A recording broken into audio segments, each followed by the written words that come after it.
Good morning, and thank you so much for joining me for a Daily Spark with Dr. Angela, where we enlighten, inspire, and empower you to become your best self. And that's what we want to do today. We want to fire you up about being the adult in the room. My guest with me today is Dr. Michael Gray. He is a psychologist as well as a veteran. So we are going to be able to talk about mental health from various perspectives today. He is out of the Martinsburg, West Virginia area.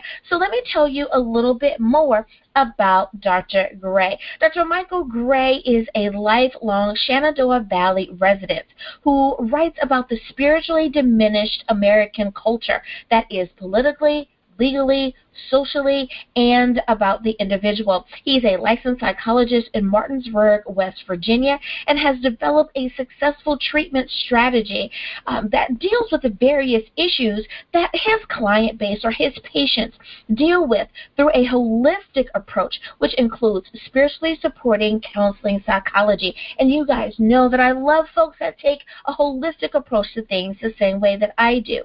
He is a Vietnam U.S. Air Force veteran. He is an accomplished musician, a college athlete, and he has various degrees. BS in political science, paralegal from JMU. He has a recreational therapist degree from Shepherd University and a master's of counseling and psychology from the University of West Alabama, and his doctoral degree in counseling psychology from Argosy University. His titles include To the Abyss, How We Lost Touch with Spiritual Living, Seeking God, Humanity's Spirit is in Pain and Spirituality, Key to Physical and Mental Well-Being. Dr. Gray has a treatment manual for substance abuse and mental health issues that is well received by his clients, entitled Good Mental Health with Dr. Mike. Now, his TV show is also available on Amazon Prime streaming, and the treatment manual as well for the spirituality works is also available, of course, on Amazon. I'm always going to bring you guys guests that their works are available on Amazon so that you can easily obtain it. The book, To the Abyss, is available through Westbow Press, and that is a division of Thomas Nelson. So we are talking how your rational thinking affects your day-to-day life, how you can try to be the adult in the room while being a servant. I love it. Thank you so much. Now, you guys know that I call folks by their first name, so his name is Dr. Michael Gray. So, Dr. Michael, thank you so much for being on the show today. Thank you very much for the opportunity to speak to Atlanta.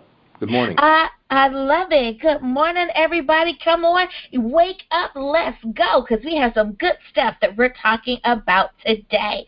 Now, when we talk about mental health and we talk about substance abuse, as a pastoral counselor myself, I understand that people come to me and utilize my services because they want to be able to talk about not only what they're dealing with, but also about their faith and how that intertwines into the way that they process things. So again, we're talking mental health, we're talking substance abuse, and the lack of spirituality in therapy. What have you found is your client base's view about this, or the lack of being able to talk about their faith in their counseling sessions?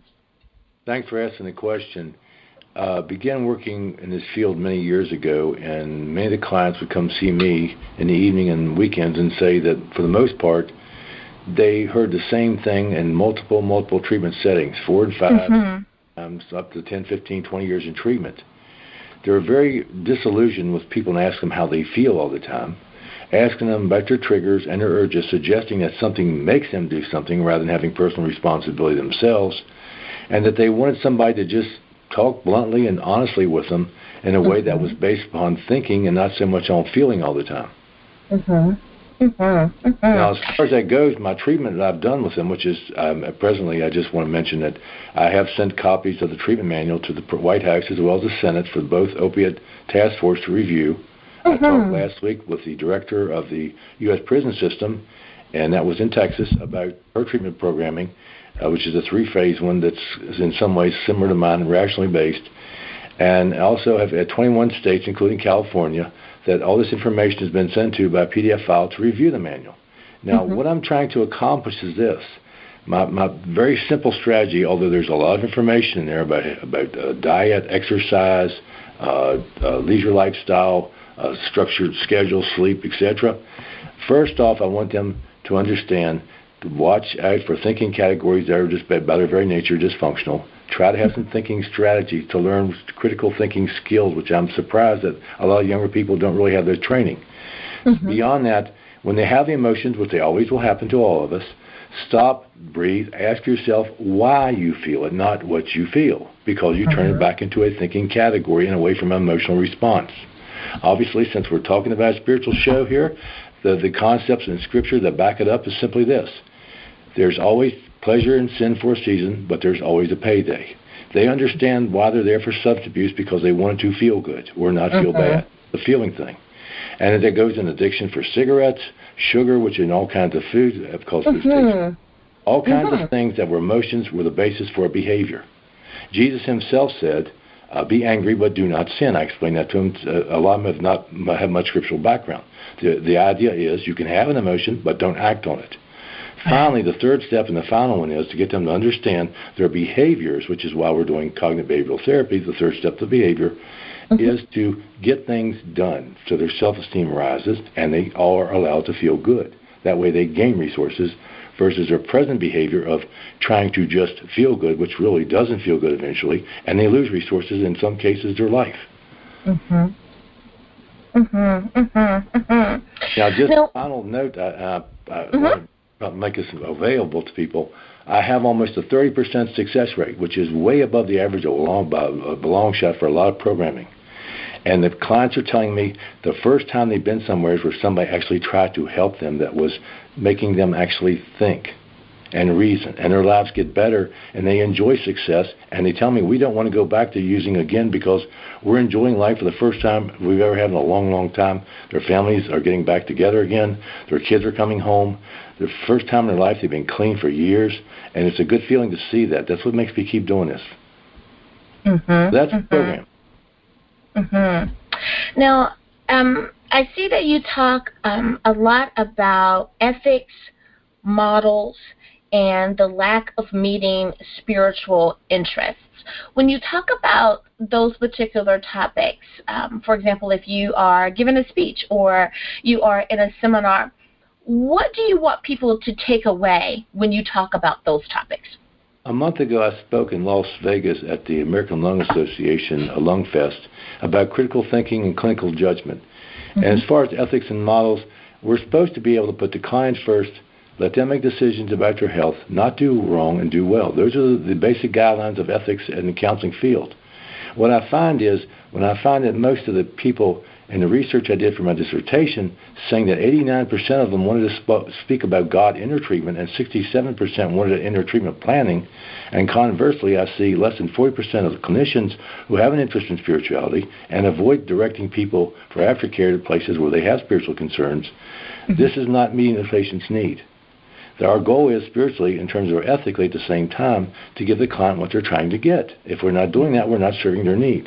That's an ethical question. Now, models-wise, they teach you in counseling that, number one, the person has the trigger, the urge that makes them do what they do, and that's the problem, and I'll get to that in a minute. But then they go from there to actually having them ruminate or have racing mind at night or preoccupation during the day about the problems that cause them problems. And then third, they just don't get things done to fix it. And, of course, things get worse. I attack that model. First off, I want them on the front end to take personal responsibility and not blame a trigger for their use. Because on the back end of that, when they start getting success, they can also take credit for the success themselves because they were personally responsible for the treatment and they got actively involved. So there's a benefit to that. The second thing, being ruminating and racing mind, your ethics is that you don't want them to do that, so why would you ask them all the time how they feel? This is like continuing to dig the hole deeper. And this is why many are very frustrated with treatment experiences for many, many years, 20 years, 30 years in some cases. And finally, the thing is, they want to talk about God. A lot of these people, you'll find, statistically speaking, 24.9% of our population is millennials. There's a New York Times article recently, this is a liberal newspaper, saying that there's an appalling lack of knowledge of Scripture and Spirit in this country, especially among the young. So I've actually had clients that I had mentioned simple things like Noah, the flood. They had no idea about any of this stuff. They don't even know. So it's really sad, and I want them to understand there is a spiritual basis for them trying to avoid the emotions as a basis for their behaviors, which I've already mentioned. And I try to get them to rationally think through things, learn problem-solving skills, thought blocking, thought attacking, metacognition skills for thinking strategies to learn how to think, which we're not born actually being able to really, quote, critically think. We have to learn that. Instead, we're learning our emotions in life, and this is where this is taken. It's because the brain learns. That's what it's there for, part of what it does. So I get them to understand, I want you to learn how to think in situations, how to problem solve, how to fix things so you can experience success in life, feel better about yourself, gain confidence, and experience the success in life by starting out with a purpose for your life, which most of them never even thought about, and following that purpose through step by step. My manual treats it with programs, forms, questions through it, all the way through the process, developmental models, the structure of recovery, etc. All kinds of things in the book just to help people get through their addiction and actually experience success in life and rebuild their families. You know, I find it to be true that when you said that the millennials are not as spiritually ready as perhaps past generations, or the lack of spiritual influence is simply not there for many of them, and that really is true, and it does have an effect on how they perceive life, or how they go through and process the various things that are going on in their day, and knowing that there is a certain comfort in being able to turn to one's faith when something is going on. Now, when we talk about combining spirituality and education, how does that differ culturally between, I'm going to say, then and now? Okay, I try to give them a sociological understanding. Without getting a lot of details, I try to connect the dots from early on when humanism started to have some success in this country, which is actually a failure for us. So in the 40s, working forward about how our ideas about medications and drugs and attitudes about family and about behavior, everything kind of take a shift. And if they understand, they connect the dots and see where we got from where we are to now, it's very, very insightful for them, because the concept of frame of reference is a real valuable thing for people to learn. In other words, from the time you're 4.5 or 5, when your frontal lobe starts to fully start to process things, to have memories, that's the start of your knowledge base of actually living it. To the age that you're at, that's your frame of reference. They don't have that frame of reference. They don't really know about a lot of these things that we talk about, people my age would talk to them about. This is really important for them to understand, because I do believe there's a thirst in them. They're lacking something. They have a need. They know something's just not there. And you can't replace it with materials. You can't replace it with substances. You can't replace it anything with relationships. The relationship that they have to understand is the father-son, father-daughter thing between our Creator and ourselves. I don't tell them they have to have a religion of some type. I explain to them that it's important for their coping skills to know, as they were a kid and they had somebody had their back, it's the same thing with their Father in heaven, who's actually with them and sees what's going on day to day. And they embrace that, because they do want to know. That's important. They actually tell me, wow, I didn't know this stuff. This is interesting. Or I won't quote Scripture, because as our motto of life is, that said it is written, which is a wonderful way to put it, I will mention things to back up my treatment of different things we're talking about. It can be developmental models. It could be a recovery process. It could be coping mechanisms. It could be thinking, emotion, behavior, all these things, emotional self-regulation. I back them up with spiritual concepts because it's wisdom. And they look at me and go, wow, that's really, where'd they get that? And I say, guess what? It's actually in the Bible. They're like, well, I didn't know that. And they're like, I didn't know any of this stuff. And it's really amazing, because I was lucky enough in the country here in the Shenandoah Valley, have some wonderful older people when I was young that gave me all this wisdom. That means I remember being 6 years old, standing on the stage with Senator Byrd Sr., the governor, one-time governor of Virginia, who my father worked for, and he's telling them when they're trying to unionize, which was the start of things in the 60s, was, what does it profit a man to gain the world but lose his soul? And I'm a little 6-year-old going, wow, that's really heavy. And then I found out years later it was the Bible. But this is the things that we don't have now. People don't tell them these things. And some of us that are spiritual and scriptural, we're afraid to say it because everybody's worried about offending somebody. I mean, the old these things when we were a kid where you can't make everybody happy anyway. But we've somehow lost that idea that that's just reality, but we don't say nothing, which really hurts the younger generation because they don't profit from this wisdom that's there. I love that answer. And what a very on-time reminder that we need to speak up and speak out a little bit more. Well, it is time for us to go to break, but before we do that, Dr. Michael, please let everyone know how can they keep in contact with you, or where can they get a copy of the book? What is your website? I'm honored for the opportunity to be a servant to people. I've got the manual, Good Mental Health with Dr. Mike, a dual diagnosis treatment approach to mental health and substance abuse issues, and it's done through Amazon, and my book, Seeking God, Spirituality, Key to Physical and Mental Wellbeing, which is a 4 out of 5 on Indie, and To the Abyss, are all available through Amazon as well as Create Space or Westbow Press. Thank you for that chance to let them know this. Along with that, of course, there's a TV show which has DVDs that I did with my own money to 98 stations in 21 states initially, and it's also on Amazon Prime streaming. You can buy the DVDs. There's 2 shows per DVD, or watch the shows on Amazon streaming by going to www.drmikeontv.com, and you'll be able to click on the show you want to watch, and it'll direct you to the Amazon streaming, and you can log in and watch it there. We need to go to a very short break. We'll be back right after this. And we are back. Thank you so much for joining me for Daily Spark with Dr. Angela. I'm your host, Dr. Angela Chester. My guest today is Dr. Michael Gray.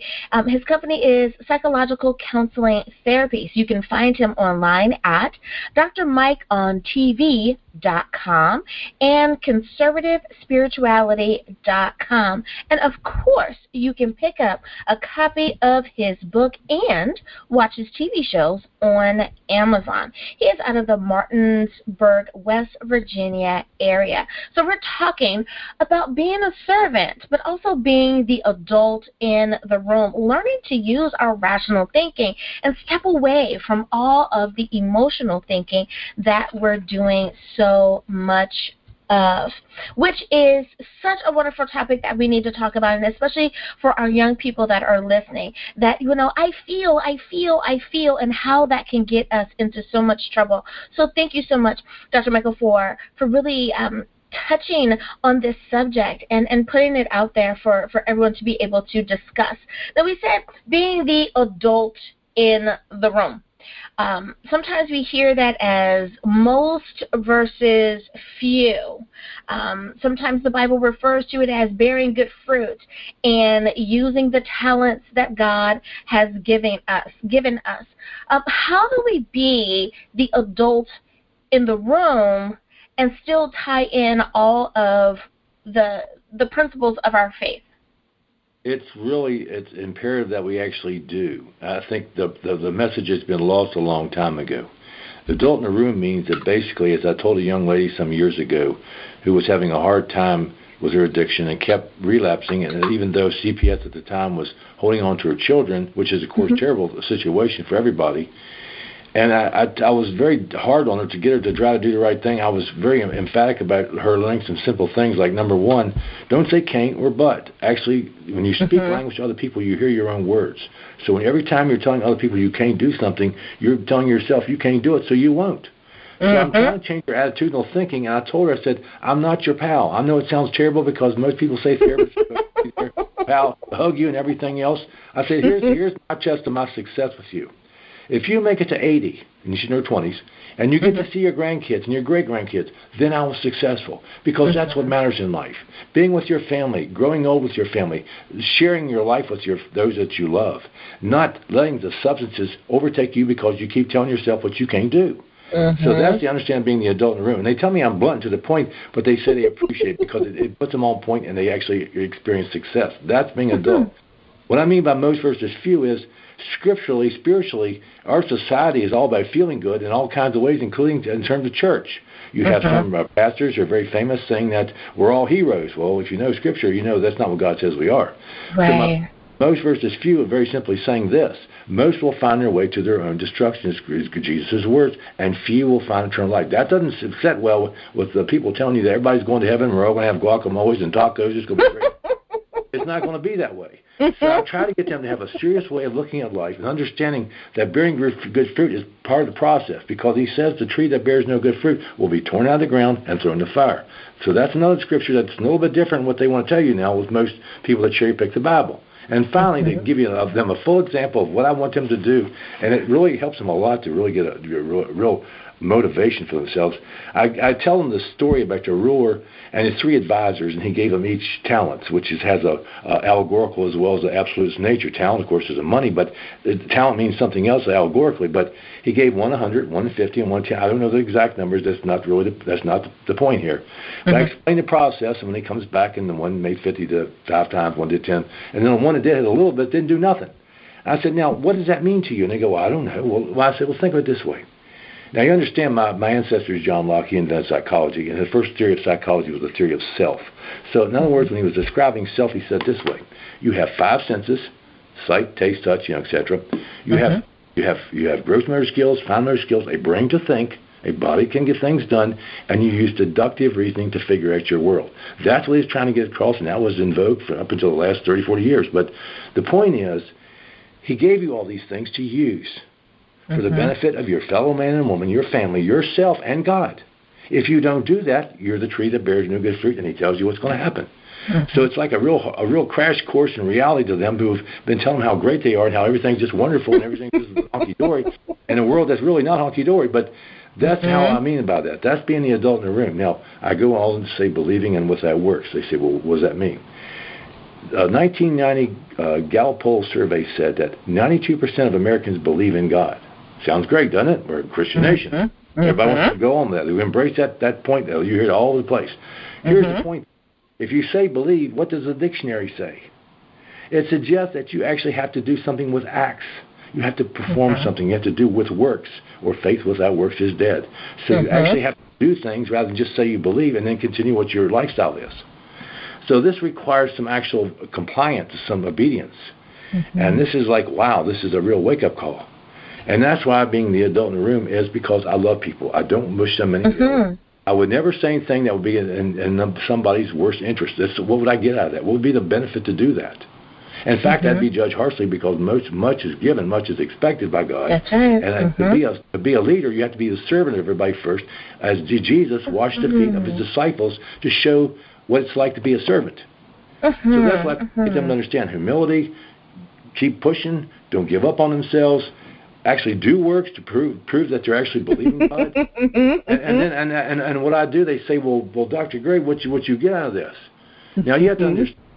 Now, social media can probably tell you some things that really, they show things some ways that are not really truly accurate. But there was a picture I saw recently of a very famous evangelist's house compared to Billy Graham's, and they said, who is a real minister? Well, if you want to talk that way, I got a 3-bedroom, 1-floor rancher, and I'm pleased to have that.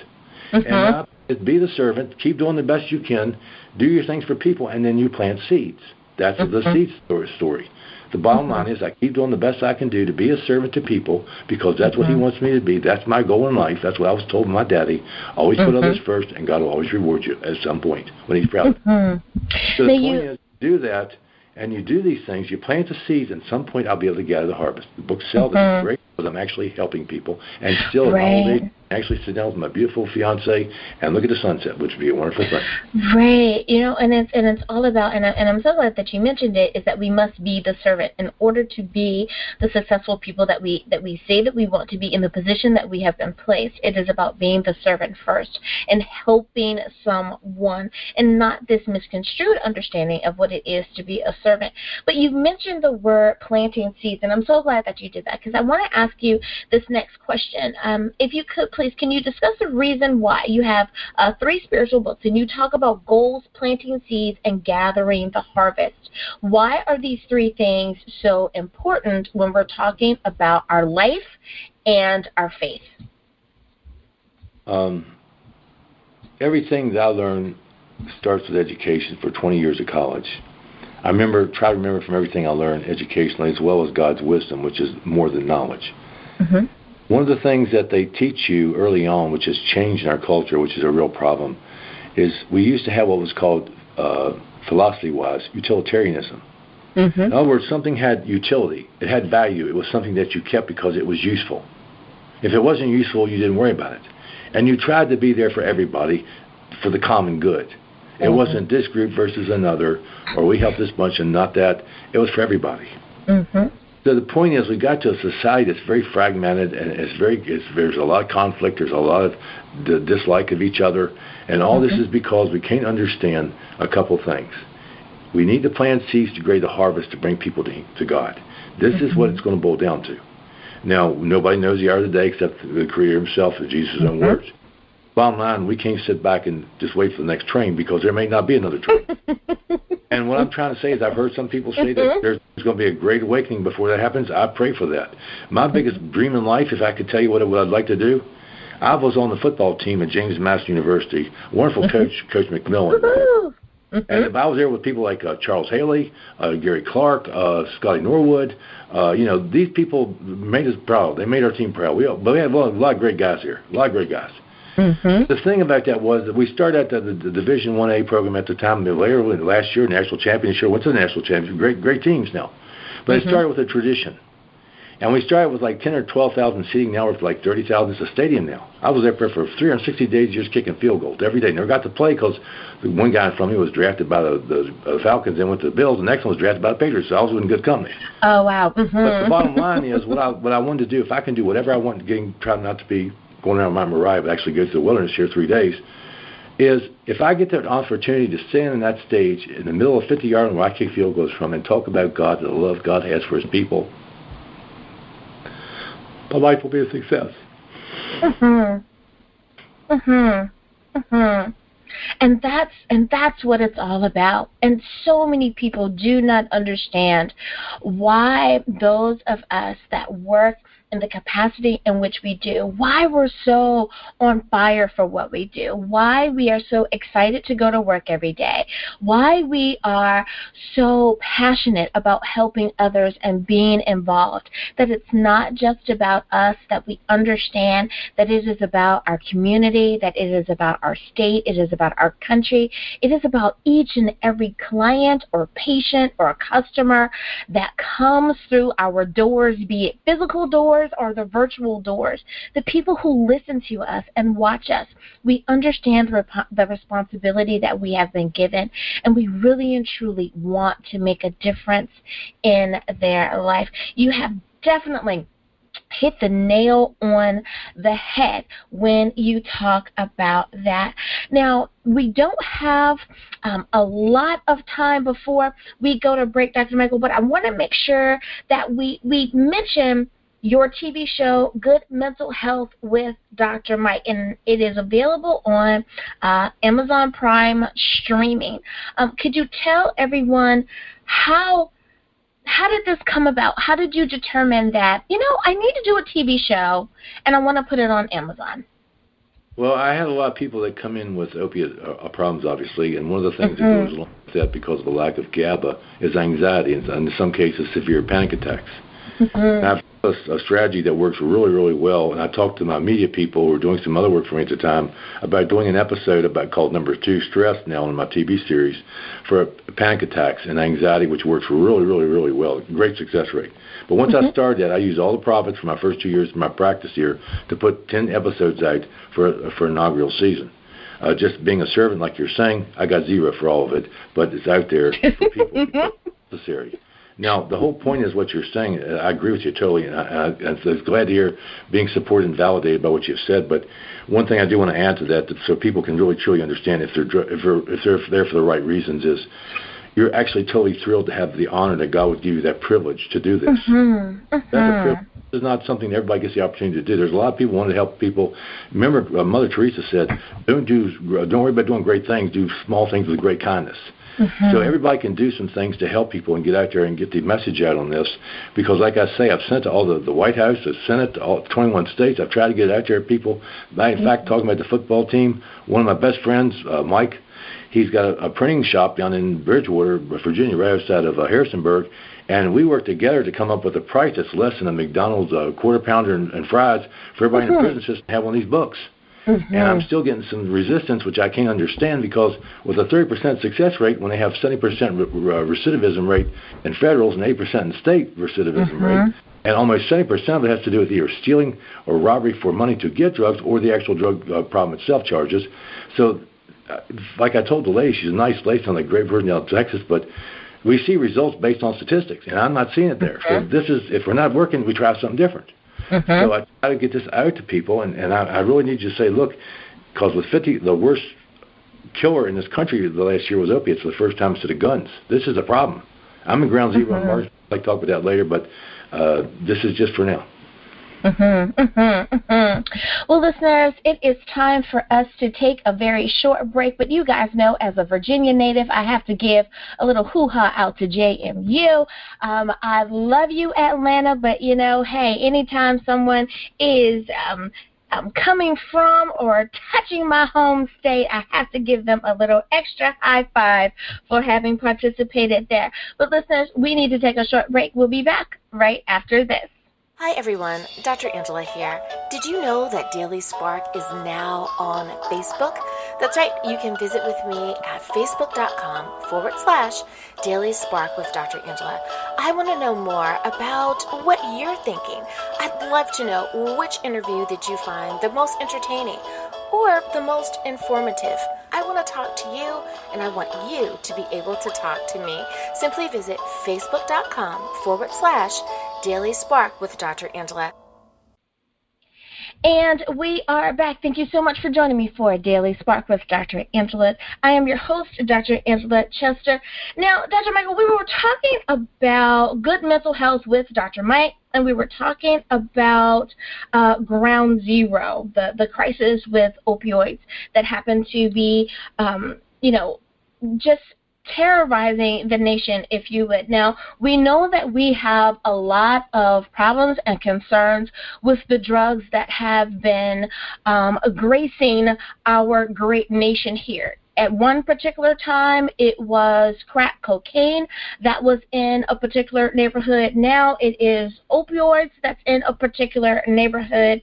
What do we need to do? How do we need to really start having conversation about all of this? Or how do you address it in your books and in your program?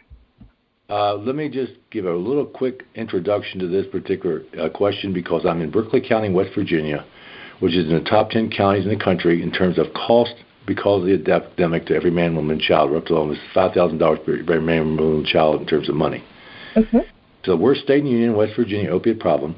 It's one of the top 2 or 3 counties in the state in terms of ODs, people dying from it. People here actually walk around with Narcan in their pocket to help fellow addicts out. This is given out to them. This is how bad it is. So I'm in ground zero right now. I see it's very basic, and I talk to the clients and the effect it's had on them and their friends and their schoolmates and everything. So with that being said, this is, quote, ground zero. The bottom line is what's working here, and I'm actually, by word of mouth, having people say, we want to come to you because we heard you actually give real therapy. This is the first, I'm a doctor at this. I've been doing it for 20 years, just educationally, and over 20 years in terms of experience. I'm not somebody that's going to give them the same thing they've had for 20-some years, how you feel, what trigger blaming on somebody else that made you do something, the whole 9 yards. They want somebody real. So this is really the first thing we've got to do, is have an open dialogue with people.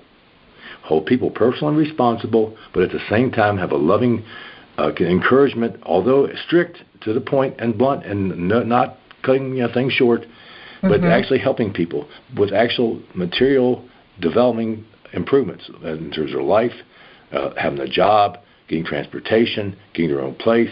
These things all matter. If you spend every day in treatment all day long, you don't get a chance to work. So if you can't work, you can't make money, you can't get a place. At some point, you get discouraged and say, forget it. And that's the problem I found with a lot of treatment places. They don't understand that one of the most simple things you have to do is feel good about yourself.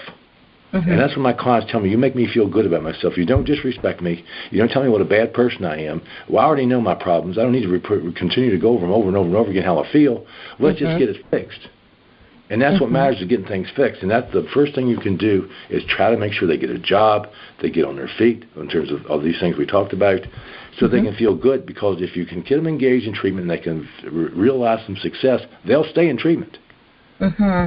That's really that simple. And in my introduction, the first part of the treatment manual, I break down all the barriers to treatment they have to overcome first.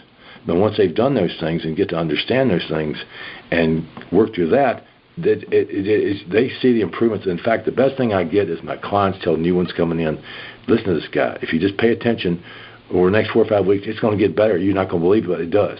Because they didn't believe it. I didn't ask these people to do this. This is not something I prompt anybody to do. Right. Smiling when they say this, like, okay. Now, and we kind of touched on this a little bit earlier in the conversation, just in case we have someone who's joining the program a little bit later. We talked about emotional thinking versus rational thinking, and it seems like emotional thinking has become the new wave, the new trend of how society is going about making its decisions. What do you have to say about emotional thinking, rational thinking, but then having this sense of spiritual understanding? How does that all blend together? It's kind of funny, just a quote from the book, Spirituality, Key to Physical and Mental Well-Being I wrote. I added a new part, and it's right on the front. It says, revised edition, now includes the modern perceptual shift, preference for emotional response as reality. This is our new sense of reality.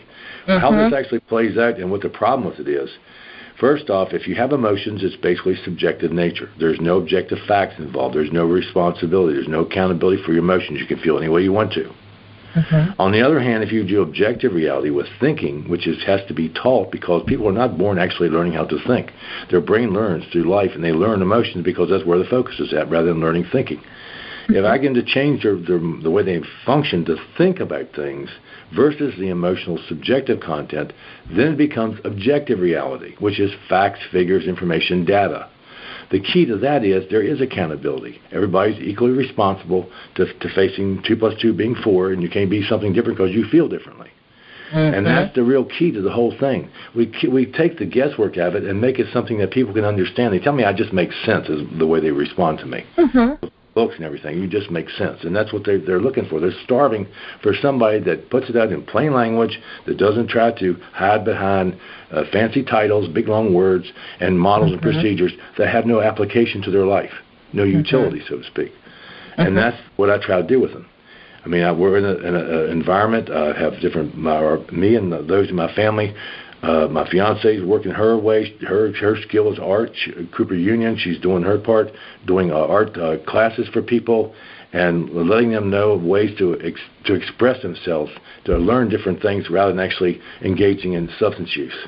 And that's just one of the many things that we do here.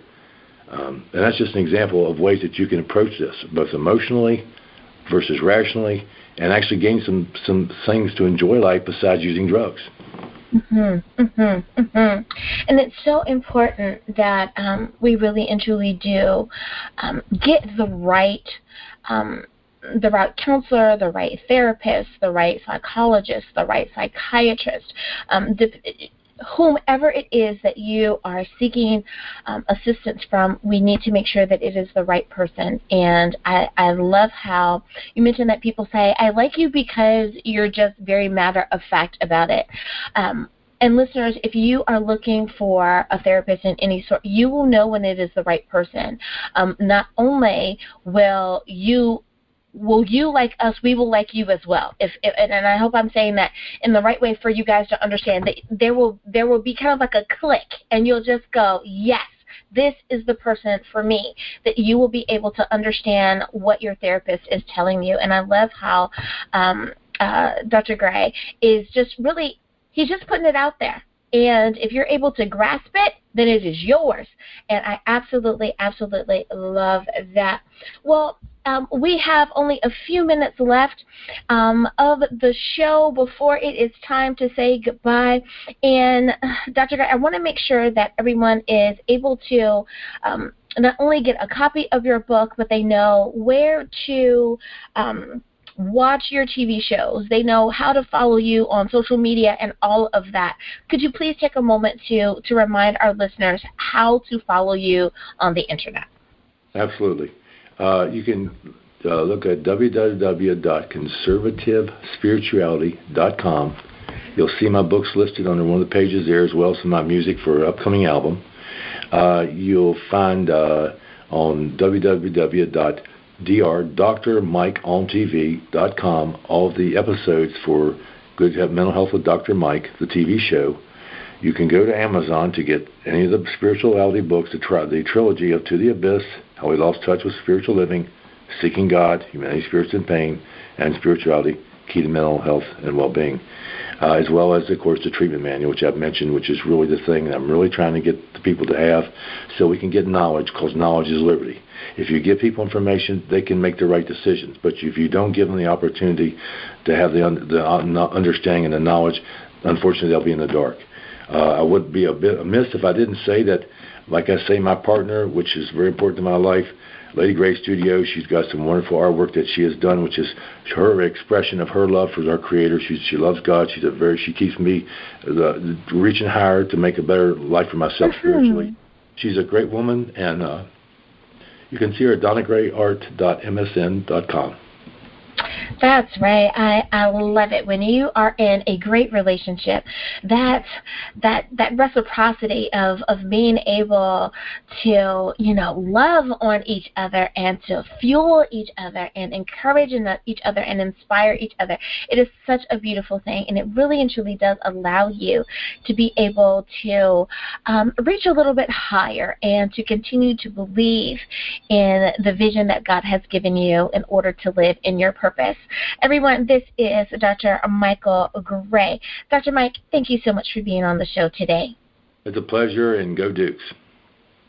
That's right. Well, listeners, thank you so much for being here with me today on Daily Spark with Dr. Angela. And you guys know that you can always follow me online. Yep, that's right. We are on Facebook. Simply go to facebook.com/Daily Spark online, and you can find out more about this very episode. We will talk more about Dr. Michael. We'll have his bio and all of these beautiful links down there, so you will be able to get in contact with him. Thank each and every one of you for tuning in, and I will see you next time. As always, may the Lord continue to shine his face upon you. May you receive his grace and his mercy in all you do.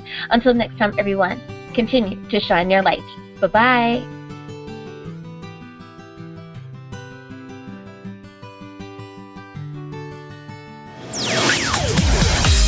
Thanks for listening. We hope you enjoyed the show.